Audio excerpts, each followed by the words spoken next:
the CEO of one of Australia's biggest workwear stores who said, she won't exist. She doesn't know what she's doing. She's a flash in the pans. Nurses and teachers will be loyal to one brand. It is just pegging away and using reviews. Yeah, and like the unisex thing, like unisex doesn't exist. It's still a men's boot. But what they do is they just use a different size chart that's 2 sizes down. So I sort of stay away from the word empowerment. But, you know, in education, we're still told that girls are nurses and teachers and boys are tradies and engineers. Hey, it's Nathan Bush, or Bushy, joining you from the land of the terrible people here in Brisbane, Australia. When Stacey Head started Shewear, she didn't even know how to design a shoe. She just knew that women were being forced to wear men's work boots. And it was actually backed up by data. Nearly every woman that Stacey surveyed had been given men's PPE or work boots, and not a single man had ever been offered women's boots. How's that for you? Turns out the unisex market is a myth, and Stacey went on a mission to change that. Stacey Head is the founder and managing director of Shewear. For a long time, it was a purely e-commerce business, but now they've opened up their first store and are expanding out into more categories as well. Stacey came up with the idea, as she'll tell you today, by literally stepping on a nail while renovating a house. E-commerce isn't her background, and I always love these stories. In 10 years, she's gone from bootstrapped in her garage to a full D2C brand to having a Brisbane boutique, a growing online community of thousands, and now stocked in Bunnings. Shewear has become known for women-first safety and now lifestyle footwear, combining biomechanical design and durability with safety. She's now got multiple design awards, including 2 Good Design Australia awards in 2025 for the Pace walking shoe that they've just introduced, and the Shewear safety range, which they've become known for. Now they're preparing for a UK and European expansion and returning to wholesale with purpose. In this episode, we go so deep into Stacey's story, where we hear that this isn't just a product story, it's a category creation story. It's a real problem-solving story, even when the market tells you, very directly sometimes, that women don't need this, that this market is a myth. Stacey has taken all that feedback on, and you'll hear how resilient she's been in sticking to her lane and knowing what women need over the past 10 years. Today, we dive into how they've moved from D2C into retail without losing control of their customer, how to sell durable products that we actually don't want customers buying year after year and still grow a profitable e-commerce business, and how to use customer feedback, not a reliance on ads, to drive your next innovation, and how to use customer feedback, not necessarily deep data, to drive your next innovation and make your future business decisions. This episode of Add to Cart, as always, is brought to you by our partners at Shopify and Klaviyo. We always appreciate their support for making Add to Cart happen and helping Australian retailers grow smarter and scale sustainably. Now, here's my conversation with Stacey Head, founder of Shewear. Stacey, welcome to Add to Cart. Thank you for having me, Nathan. So nice to have you here. We've met once before at a little cafe near us, Brisbane-based, both Brisbane-based, which is fantastic. And that would have been almost 5 years ago. And you are now a 10-year-old business. Not bad for a flash in the pan, hey? Flash in the pan, one of my favourites. Yeah. I did read someone saying that. That'd be a nice little bit of fuel for you.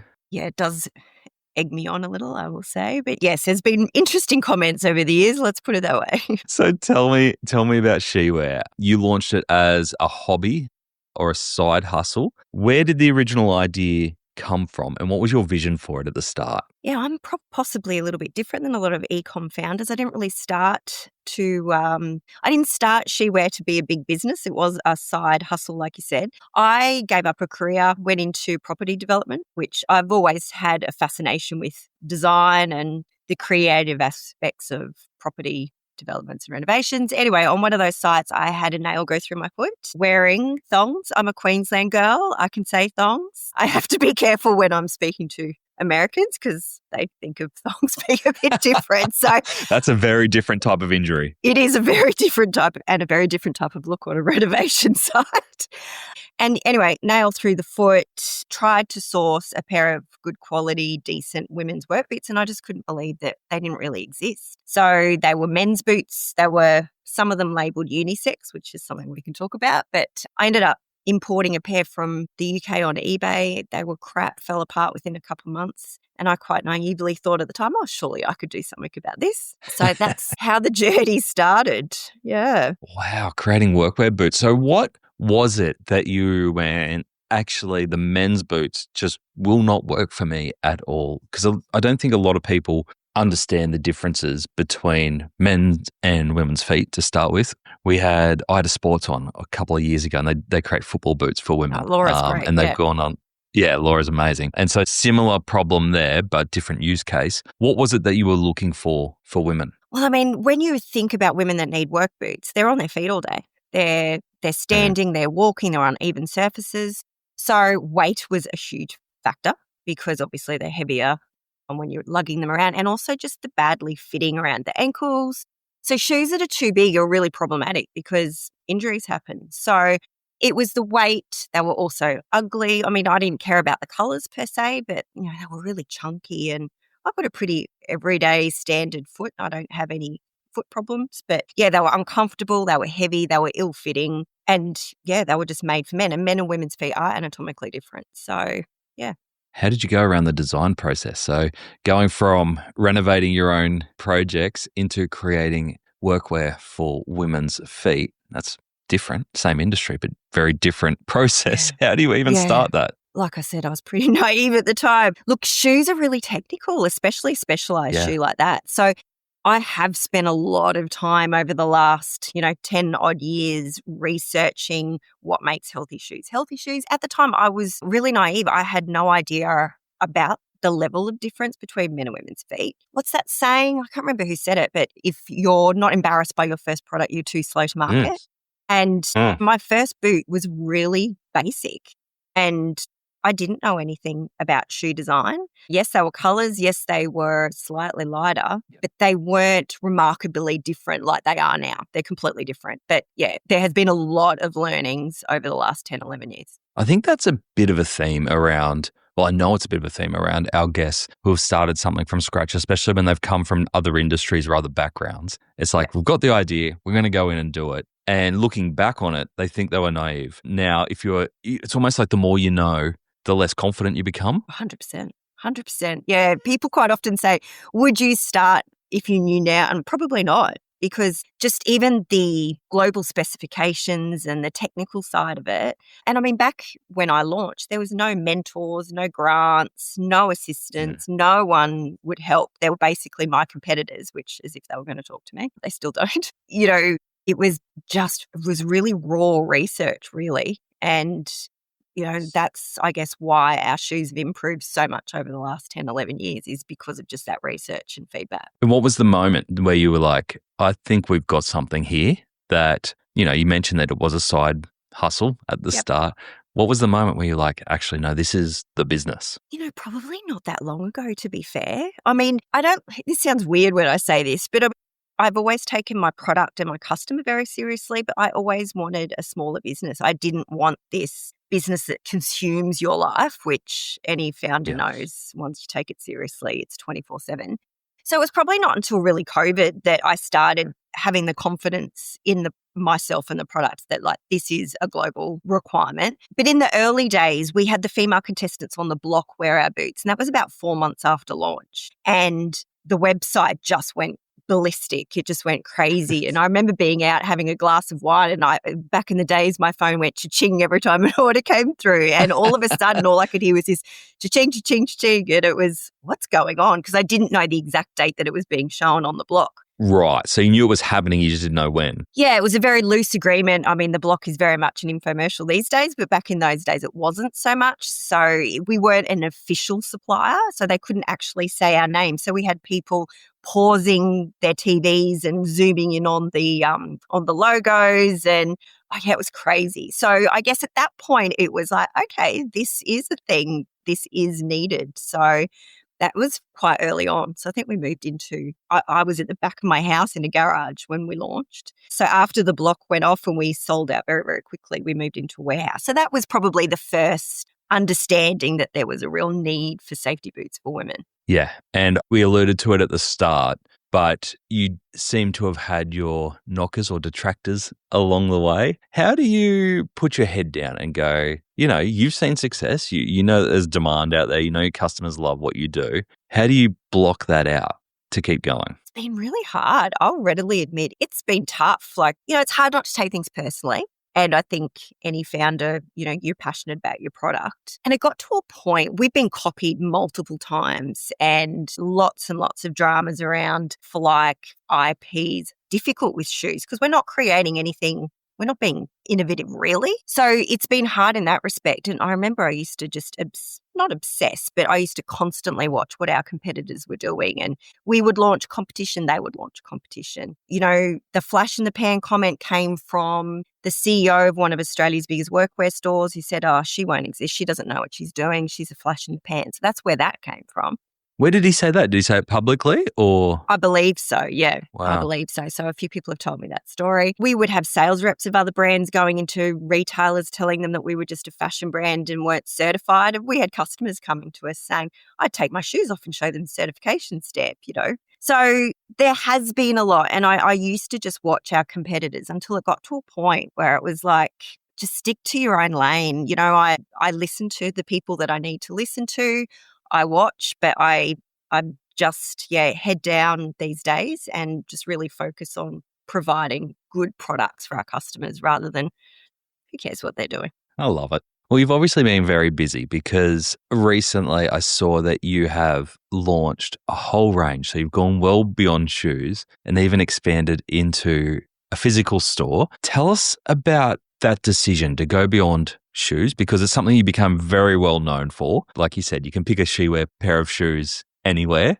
You can. And then to expand it out, that would have been a big decision. How'd you come to that realization? Yeah, look, we predominantly focus on shoes with our product design. So our branded products are still mainly shoes. And then we do the no-brainers, the socks, the laces, the care kits and whatnot. So, they're a no-brainer from a increasing average order value and bringing customers back. We also sell workwear now, but we don't actually manufacture any of that. And it's more to do with bringing the customer back because, our shoes are known for their durability. So even our fashion shoes, which we've now gone down that track, can last years. We still have customers in our work boots from 9 years ago, believe it or not. That's not a great business decision. You've got to make shoes that self-destruct after a few years. I know. It's this, from an environmental and financial perspective for our customers, you want them to last, but from a business growth perspective, it's not great. So that's kind of why we've morphed into more of a functional footwear brand. But the workwear is really just to be a one-stop shop and be a place where women can feel safe to purchase what they need to for work. When you say safe, what does safe look like for your customers? I don't want to go through the male versus female thing, but if you go into a workwear store, they're huge, right? They're warehouses effectively. They are 99% catering for men. And if women, and we cater for women of all shapes and sizes, if you're walking into a store and you're just told, we don't really have many women's, but, what's the difference? Just wear a pair of men's pants or men's shoes. And it just doesn't feel good. And if you're shopping for fashion, you want it to be a delightful experience. You want to feel comfortable. Why shouldn't work be the same? It should be an enjoyable experience because you're at work for a long time. Yeah. And so when you've designed your first store, did you launch that earlier this year? Yeah, we launched February, we opened, Okay. And when you designed that, how did you design that differently to create the experience, that safe experience that you want for your customers? So it's more of a boutique feel. So it's certainly not a white with fluoro lights and silver racking. So it feels more like a boutique. And because we have fashion and the work and safety, there's kind of different zones in our store. So the safety section, we painted it black. It's a bit more moodier because we do have women that will come in who might be dirty or sweaty from work and they feel a little bit self-conscious that they don't want to make things dirty. So, there's been a lot of considered design going into our retail store as well to make them feel comfortable, to feel at home as well. Have you learned a lot about your customer by being able to be, I know you've always done a lot with the community and being face-to-face, but it's different when you've got people coming through the door every day. Have you learned much about your customer by having that physical presence? Yeah, we have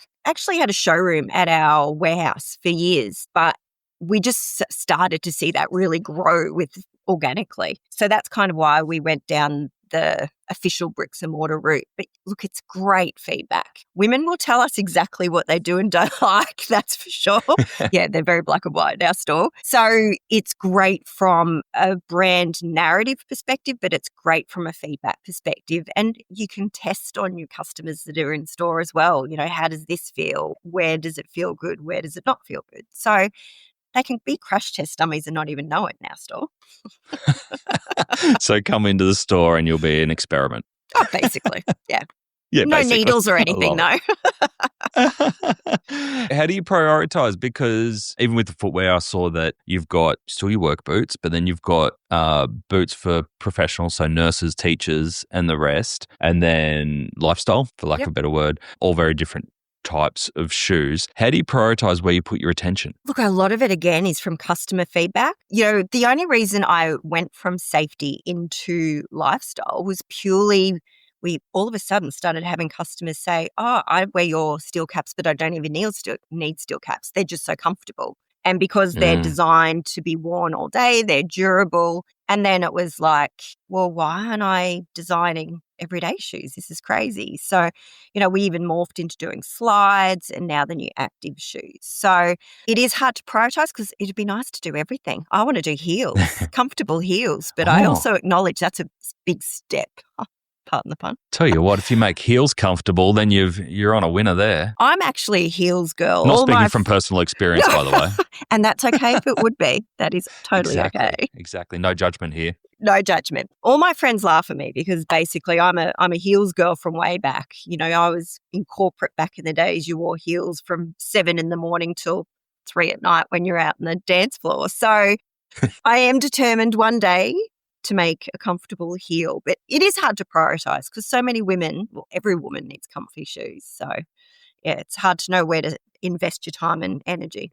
How have you changed your marketing approach? Because I could imagine that as being she-wear for safety and workwear, well, you have a real unique angle. And I know that you got a lot of PR and a lot of attention that way because you were solving a problem that no one else had solved. As you expand out to being able to serve a broader base of customers, have you had to adjust your marketing strategy for that? Yeah, look, it is a struggle and it's still a struggle, I'll be readily admit. For example, we've always been sort of more of a Facebook brand than an Instagram brand. We have an older demographic. So that is also a struggle in its own right with the change of landscape with meta ads and also just with organic socials. But it is tough from a perspective that if you want to show an authentic person on site, they're going to be dirty, they're going to be sweaty, it's not attractive. But then if you also want to cater to a nurse, they don't want to see dirt and a construction site. It's a very clinical setting.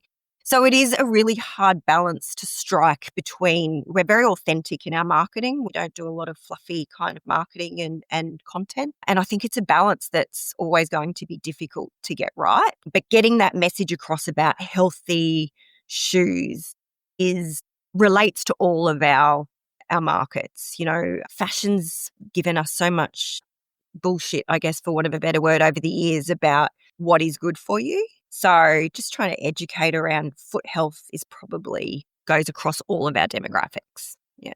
Is there also an empowerment story underneath all this without getting too girl power on you, but around like women should just be able to go out there and be on the work site or be in the hospital or be in the classroom or be out and not have to care that their feet aren't comfortable. You know what I mean? It's like just allow you to get out and do what you need to do. Yeah. And I mean, you know, I obviously have been quite involved with women that work in non-traditional trades and championing women to kind of be whatever they want to be. And yes, I sort of stay away from the word empowerment, but, you know, in education, we're still told that girls are nurses and teachers and boys are tradies and engineers. So, you know, I'm a firm believer that you should be able to do whatever you want to do, but you should be doing it safely and comfortably. And if I ever talk on the topic, you know, I quite often say to an audience of people, how many women in this room have been given men's PPE or men's boots? And, you know, 99% of the women will put their hands up. And then I say, so the men in the room, how many of you have been offered women's? And like everyone laughs because it's a ridiculous notion, but it's actually not. So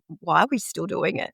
Yeah, that makes total sense. And you mentioned there around the change in Meta before. For a lot of people, you would have seen 10 years is a long time in the world of Meta, and it has changed a lot from being able to set your targeting and your audience to being very automated. For some people, they love that because it kind of makes it a lot simpler. You just throw a whole bunch of creative at it and see what works. What have been the challenges for you? God, I started the business when on organic Facebook was so strong. And I mean, I actually will thank that for starting the business because it allowed us to gain traction very quickly, but very cheaply. Where now it's impossible, effectively impossible. So, look, the change in the meta ad structure of recent times and obviously the iOS updates and whatnot, they've really challenged, I know, every business. I can kind of see the advantages of not having to target so much and to be more in your creatives, but from also a brand that doesn't do a lot of aesthetic creatives and does very authentic creatives. Some people will say, yeah, that's a fantastic thing. But if it's picking up the interest targeting by your creatives, it's really hard. It's a huge challenge for us at the moment. It really is. Yeah. And for a brand that creates products that are meant to last years and years and years, is your focus purely on new customers or are you trying to re-engage people who already love you? Both. I mean, I guess. Want it all. Oh, who doesn't, right? I guess the reason that we went through to the functional lifestyle shoes was to bring our safety customer back. And, we have women that have been wearing our boots for, the 10 years. We have hugely loyal customer base, which I appreciate, and I wouldn't have the business I have today without them. So we definitely engage them and listen to their feedback. That's really, really important. And I guess that's allowed us to move into the different demographics. But, obviously there's a lot more nurses, teachers, fashion wearers out in the world than people that need safety boots. So it's a no-brainer to focus on both. Yeah. Again, the way you talk to an existing and to a new customer is quite different, especially in our shoe market. But yeah, both are equally as important. I love our loyal customers. I really do. We have a great bunch of women who follow us. Amazing. The interesting thing, like my mum was a nurse and I saw that there were the same shoes that kind of go around the nursing community. And I know we're just picking that out and that's just a subsect of who you're targeting. But how do you break through that with a brand new message, especially when you've been known for workwear to kind of go, hey, nurses, we're for you as well? Yeah, it's hard. Yeah. I remember when it was quite timely, just pre-COVID, the good old COVID days, we brought out our first work shoe and it was only a couple of months before. So it was actually probably really good timing. But COVID was interesting for us being a work-based brand. People that wear our shoes were working. So it was probably our saving grace in being direct to consumer. But it is hard to break into new markets, especially as you said, they're very, very loyal. Nurses and teachers will be loyal to one brand. So it is just pegging away and using reviews. We do have great reviews. We get great feedback. So using them because it translates across. If you're comfy on site, you're a horticulturist, tradie, whatever it might be, we can get them comfy. We can get everyone else comfy. I love it. What do you think is the most powerful thing that your community do for you? Like you said, you've got a lot of reviews, you've got people who have loved you from the start. What's the most powerful thing that those who love you do to kind of amplify the SheWear message? Where do you get the most traction? Probably word of mouth. We do a checkout survey and ask. And I mean, to be honest, we haven't actually collected official reviews for any longer than a couple of years. We were very behind the times with officially collecting reviews. So a lot of it has just been feedback and customer comments directly back to us. But we do a checkout survey and we say, how did you hear about us? And we give them options. And the word of mouth is just consistently so strong. My colleague, my sister, my mother, whatever it might be. And we are seeing that in the store as well. Someone will walk in, oh, my auntie's a nurse or whatever it might be. So it's really interesting to see them jump between the demographics. Or my elderly mother's walking and she's suffering from plantar fasciitis. She needs new work shoes, new walking shoes. We can sort her out. So the word of mouth part, means a lot to us. Yeah. I could imagine too, you've almost got to let yourself go over to be part of that community rather than try and force it, because a lot of the conversations would happen in tea rooms or work sites or family barbecues that you're actually not invited into and can't control. Yeah, no, you've got to, and I mean, your touch points with your customer are so important, from, the follow-up to, if someone purchases a pair of shoes aren't always comfortable from the get-go, that they're not. And especially the way we design our shoes are very structural, which is a health thing, but, it takes a while to get a pair of shoes. So having that after purchase care and having your team who will help people, not having that attitude, well, they've spent the money, we don't need to look after them. Well, that's when you actually look after them even more, because they're the ones that will be your biggest champions. Looking around your website, there were a couple of features that really stood out for me. That virtual fittings from home was really interesting. Is that a COVID baby feature that's survived to here, or is it relatively new? No, it's relatively new. We re-platformed probably 3 or 4 years ago, and it was around then that we introduced it. We get the comment quite a bit, oh, I don't buy shoes online. And we get it. I totally get it. And I made a decision. I know I've said this to you before. I made a decision many years ago. We did wholesale for a little bit. I brought it back in as a direct consumer business. And that is a difficult thing to grow a footwear brand when people can't try them on.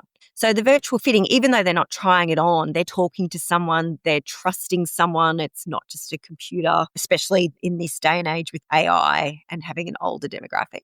I think they sometimes get a little bit concerned that, Harry the robot's telling them something. But the virtual fittings are great because it's creating trust, but they can also see, and we can, pull out the inner soul and show them, in a 3D way how it all works. So, the conversion rate on them is huge. So, they're Are you definitely able worth it. to give us a hint? Are we doubling, tripling? Oh, I would say nearly every person that does a virtual fitting will buy.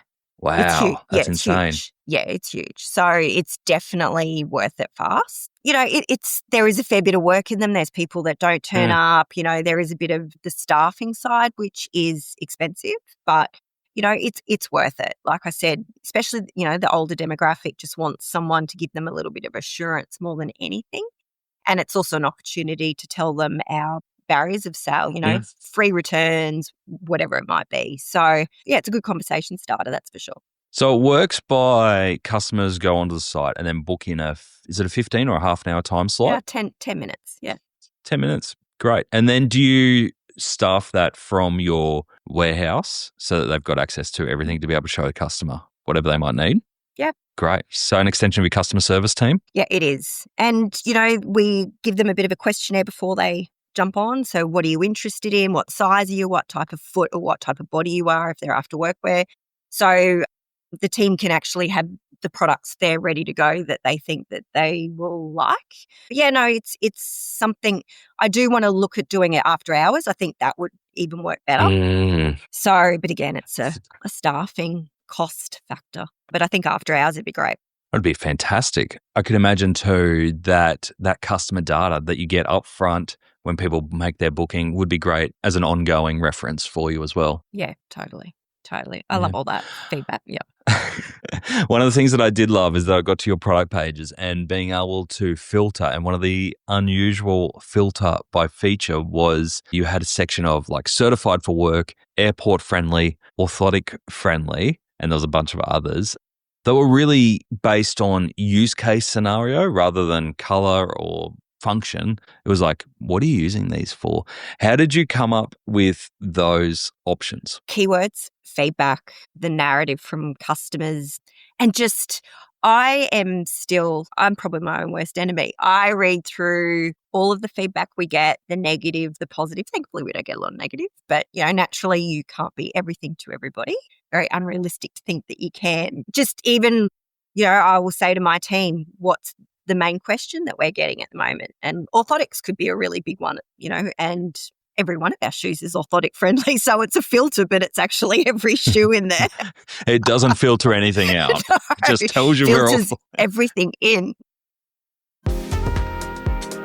There's nothing that's much more personal than undies and lingerie, right? But I mean, you wouldn't just shout at random customers about the types of undies that they want to wear, would you? That's why it was crucial for Nala, one of Australia's fastest growing underwear brands, to speak on a personal level with their customers. No shouting, no shaming. By using Klaviyo's B2C CRM and a masterful fit library that they'd created, they have been able to take a targeted approach to product launches, give back in stock notifications, and reactivate dormant customers with the right offers. They now run 34 live flows, including one that saw a 125% jump in attributed revenue in just 90 days. They've pulled off 109% ROI on the platform, and they haven't stopped growing since. You could say that they get pretty intimate with intimates. If you want to turn customer data into your biggest growth driver, visit klaviyo.com/au to see how brands like Nala are scaling fast.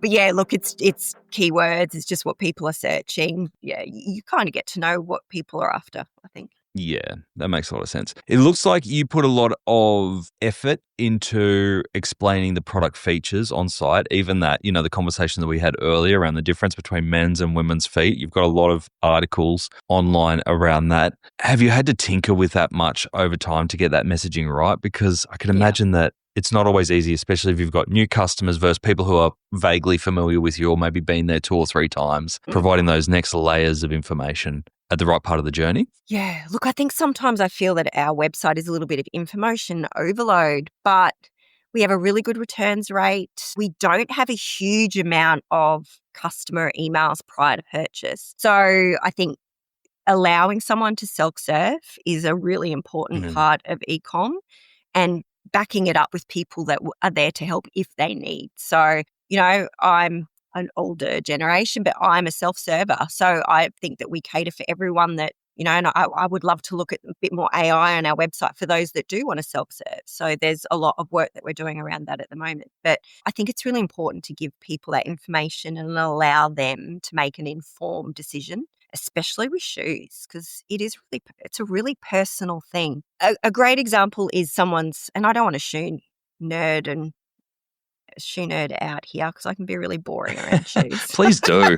No, you will regret that for the rest of your life. But we don't talk widths, and a lot of people go, well, I'm a triple D width, and we try to explain why we don't give them that information and back that up with, you can return it if they're not right for you. And I guess I've learned a lot over the last 10, 11 years about feet are so unique. Everyone's feet are different, and someone might have a wide toe, but the next person might have a wide forefoot. So, we've learned a lot, and we are constantly curating and perfecting that information that we release. And we look at our returns and we look at the data around returns. And if everyone's saying, everyone's returning them because they're too big, well, we tweak that. So it's constant playing around with our messaging. Does that make it hard when you are releasing new lines and you're trying to forecast demand or how much to order? Because feet are unique and little changes I could imagine have big impacts. How do you forecast your orders? That's the scientific technical answer. Yeah, forecasting's hard. I guess as I've got more comfortable with shoe design, because, again, I didn't start this business with any design background in shoes, especially technical shoes. As I've got to know shoes over the years, it allows me to know exactly the kind of customer that it's going to suit. So our latest release was our walking shoes, Pace. They've been one of our best releases in the last few years because there is such a need for women with fit-for-purpose walking shoes. So we've actually forecasted that pretty right. So yeah, interestingly, that one's doing quite well from an inventory perspective without sort of sellouts, quite evenly across all the bell curve of sizes. I was about to say, you've got the bell curve of sizes pretty much down pat now, have you? Or does that change drastically there. Depending on, It actually changes even between colours, believe it or not. Wow. Yeah, but it's How so? I don't know. I don't know. But if you look at the historical data, some colours will sell in a bigger size than a smaller size. It's just, so all of our inventory is based on actual SKU, not just a style. So, but feet are getting bigger, no question about it. When I started, we definitely sold more of the smaller sizes, and 8 was pretty much always the biggest sold size. It's now sort of skewing more towards 9. So, and we sell more We sell out of 10s more than any other size. So, yeah, it's changing. Is that feet are getting bigger? That's a big statement. It is a big statement. And you know what? There's no statistical data backed up on that other than where maybe you need to delete that part. No, I don't think so. Like, that's your data. It's exactly what you're finding. So I'm interested to know, like, is that because we've got more women in the workforce coming through, so it's a better actual representation of it? Is it, like, how's that data skewing? Because I can't imagine we're all eating chicken steroids to make ourselves a shoe size larger in 10 years. I don't know. But I We've do uncovered know something big here. one thing that I will preface this by saying is that when we launched, and probably for the first 5 years, most women that came to us probably had smaller feet because they couldn't really go anywhere else. We're known for comfort and fit just as much for the colour and the style. So maybe we should say that that's the reason why feet are getting bigger. It's the she-wear customer who, it's interesting because early days it was the pinks and the really bright colours that were biggest sellers, but we sell a lot of black now. And to me, that's the ultimate compliment because people are coming to us for the fit and the comfort, not just because of the style. Yeah. Yeah, it's like, it's the old thing in, are you just releasing a female range to shrink it and pink it, or is it actually solving a problem? Yeah, and like the unisex thing, like unisex doesn't exist. It's still a men's boot. But what they do is they just use a different size chart that's 2 sizes down. It doesn't solve the problem of the anatomical differences. So yeah, unisex to be crude, it just totally pisses me off because it's just marketing BS at its finest, it really is. And women are confused by it. But yeah, unisex is men's. It's just another name for it. Great. Really, I want to go back just before we move on. You talked about helping customers find their way through the journey, especially on the website, and talked about what you would love to do with AI and personalization there. If you could lift the lid on the website experience, because I think that's where we're heading at the moment. Like, the website experience is getting totally reimagined with AI. And if you had greenfields in front of you, what would be your ideal AI-driven personalized experience on a website for your customers? Predominantly around size and fit, I think, because, pictures and words that you could easily describe or show a shoe, right? But you can't show comfort or the inside or how it's going to fit on your foot. And there are some technology around fit, some automations around fits, but I still don't think they're great. So to me, I remember years ago being in Las Vegas at a shoe fair and I think Samsung had something coming out of I don't even know what you would call it, their little factory of new things. And their lab. So you mean lab, like being able to use your phone and take photos or video of your feet to be able to find your perfect size? Yeah, and they had one that you put your credit card on the floor, take a picture of your credit card and put your foot next to it and it all. And like I said, I know that there's some technologies out there, but I just don't think they're great yet. That would Great way to get people's credit card details. Yeah, good point. Good point. Maybe that's why it didn't come to fruition. That's a very good point. Anyway, I think being able for someone to kind of somehow feel or see their foot in a shoe would be fantastic. But I think we're still a fair way off that. It's a little bit like the creatives with AI. I mean, I've roared out laughing with trying to get some video on an image of someone in shoes. It's just not there yet. It's getting there, but just not there yet. I could imagine too there'd be that inherent bias in AI, even as you're playing around with it, being that if you're going from a construction or that kind of angle, you're asking it to generate things. If you're not very specific around who you want to see in there, it would naturally spit up a lot of your traditional male stereotypes. Yeah, which generally females do not look like that on site, let's put it that way. So yes, you do have to be very specific. Yeah. One thing I've noticed is that you've put yourself front and center of the brand, and obviously that makes sense in the early days, but you've continued that on now. Are you comfortable being the face of Shewear? Do you see that as the future, where Stacey's out front kind of taking this thing on socially and, in the press? How's that sit with you? Yeah, no, it doesn't sit well with me at all. I don't know you do many. It well. Oh, thank you. But I don't think many founders start a business to be front and center. No. I mean, I'm very much, my career was in operational management. I am definitely the doer.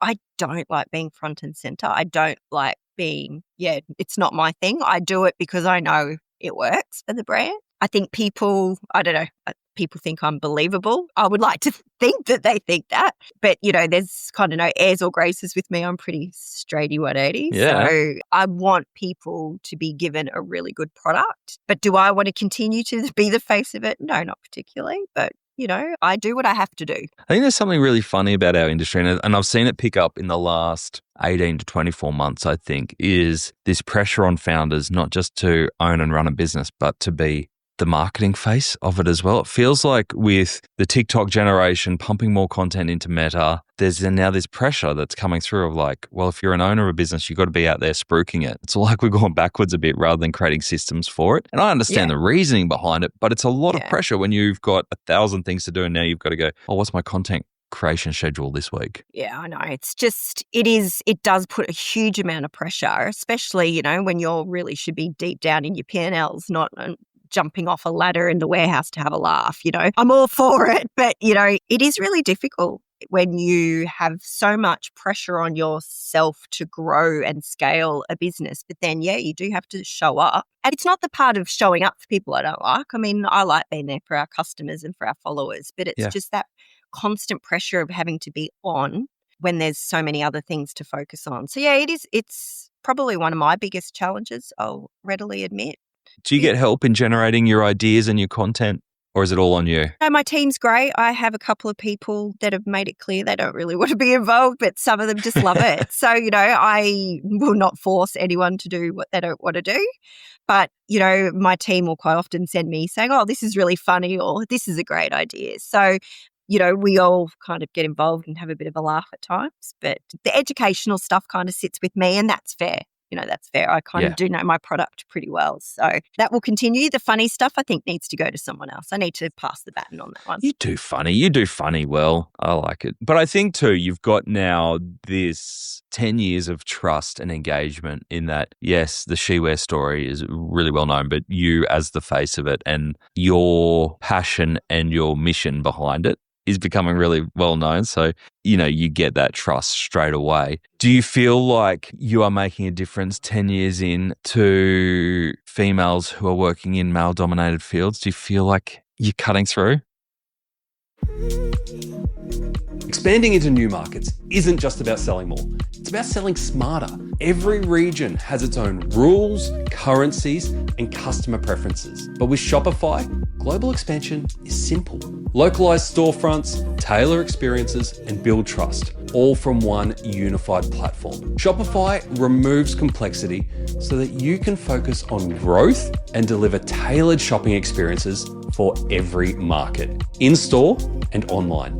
Accept over 100 currencies with Shopify payments for fast, familiar checkouts, and use built-in analytics to identify your most profitable markets. One platform built for global adaptability so you can scale without growing pains. Visit Shopify for Enterprise to learn more and start selling worldwide.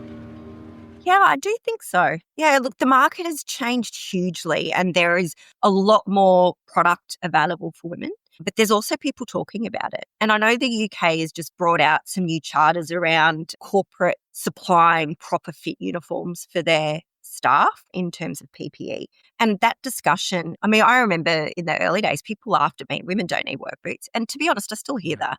But it was a lot more common back then. And people would also ridicule pink work boots as crazy, where I'm a firm believer that women should be offered choice. So one size doesn't fit all. And it's not about the colour, it's about the choice. More women are going into trades. But it's still a long way to go, but we're getting there.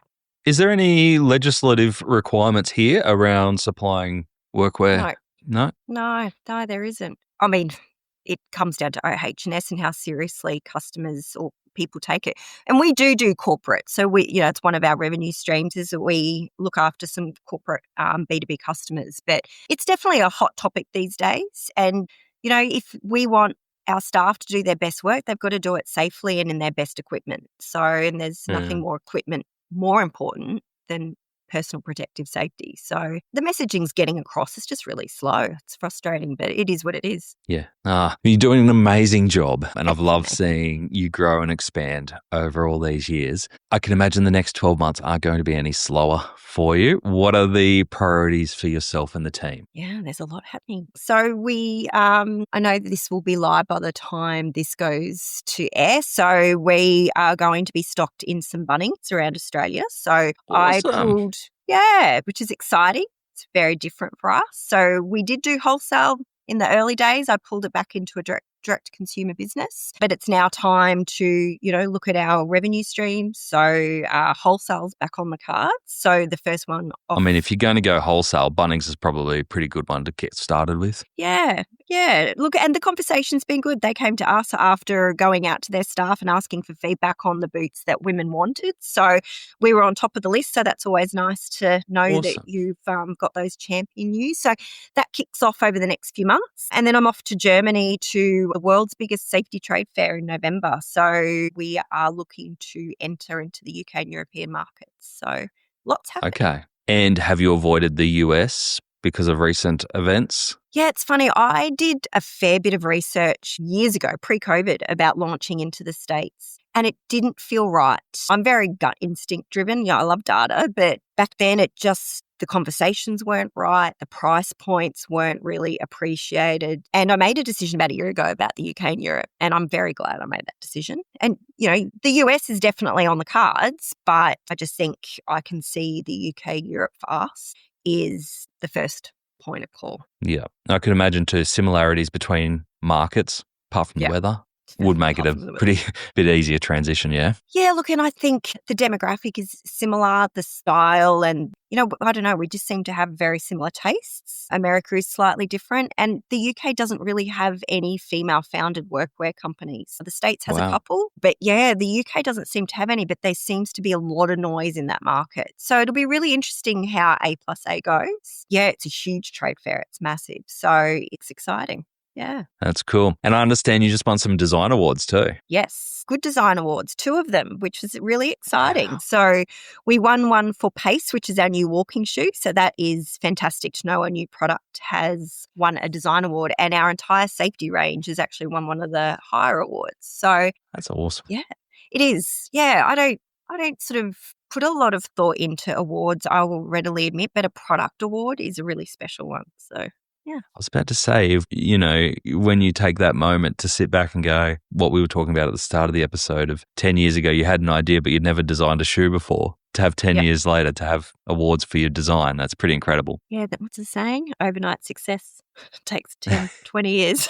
Yeah, look, it is nice to know that all that research and development and talking to people and reading science journals and being a total shoe geek is starting to come across. Love it. Awesome. Stacey, thank you so much for joining us on Add to Cart. It was a really lovely chat, and I just am so excited to see your vision expand out and then go international and continue the path that you've been on, which is just phenomenal. So thank you for joining us on Add to Cart. Thank you, Nathan. I really appreciate it. I love Stacey's story. Started out as a side project, and even though she's never set out to build the biggest business or conquer the world, it's kind of naturally happening because she has tenacity and she has focus on the problem that she's solving, and she stays connected with the customers. I think that's a really good thing because it's not like she went out with these huge, big plans and then found ways to piece it together. She's staying true to her mission, and I really love that around what she's building with Shewear. All right, there are 3 new ideas that I think anyone can take away from that conversation with Stacey. Firstly, her insight around virtual fittings with a near 100% conversion. That is absolutely unheard of, and I'm sure anyone in e-commerce would take 100% conversion. This is where customers book 10-minute calls with the team to show shoes live if they can't be in person. Now, the beauty of this is obviously they do a survey, so they get a huge amount of data up front. They know the customers have bought into the process before they get there.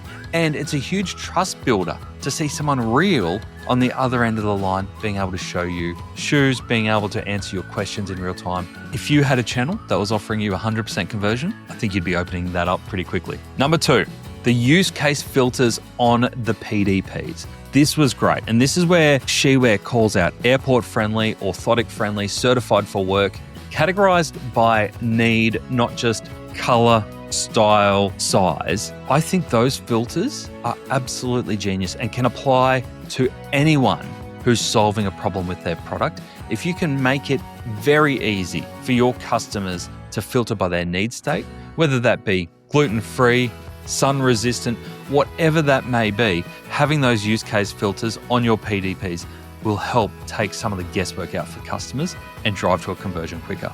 And the third thing there was around Stacey's word of mouth flywheel. We talked about her frustrations with ads, especially on Meta and Google.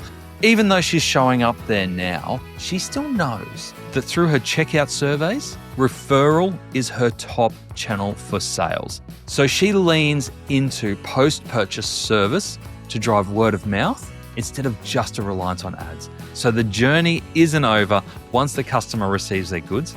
It's how can you follow that up to ensure that you give yourself the best chance of word of mouth for your customers to drive maybe not even just one extra sale, but 5 extra sales from their network. All right, that's it for this week. Thank you again to Shopify and Klaviyo for bringing us that episode with Stacey from SheWear. Now, if you are into e-commerce and you want to join a community where you can throw up your own questions to others who are in this space, whether that be what platforms are you choosing? Hey, has anyone done this before? Or why am I seeing this? Come over and join the Add to Cart community. It's free to join and you can sign up on addtocart.com.au.